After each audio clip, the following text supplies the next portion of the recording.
আজকের এই ভিডিওতে দেখাবো যে কিভাবে আপনাদের ফোনের প্লে স্টোর অ্যাপ্লিকেশনটা আপডেট করতে পারবেন। আমরা অনেকেই প্লে স্টোর থেকে বিভিন্ন অ্যাপ্লিকেশন আপডেট করে থাকি।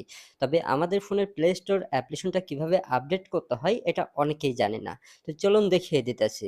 তো এই কাজটি করার জন্য প্রথমেই প্লে স্টোর অ্যাপ্লিকেশনটি ওপেন করবেন, তারপরে উপরের দিকে আপনাদের লোগো আইকন জাস্ট এইখানে ক্লিক করবেন, তারপর নিচের দিকে সেটিংস পেয়ে যাবেন, জাস্ট এইখানে ক্লিক করবেন। তারপর সবার নিচের দিকে অ্যাবাউট নামে একটা সেটিং দেখতে পারবেন, জাস্ট এইখানে ক্লিক করতে হবে। তারপর নিচের দিকে দেখতে পারবেন আপডেট প্লে স্টোর, জাস্ট এইখানে ক্লিক করতে হবে। এইখানে ক্লিক করার পর ভিউয়ার্স আপনাদের সামনে এ ধরনের সেটিং আসবে।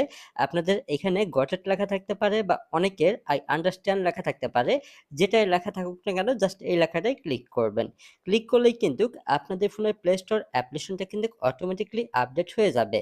এখন আপনাদের মধ্যে অনেকের প্রশ্ন থাকতে পারে যে ভাই আপডেট করার পর কি, কি সুবিধা পাবো?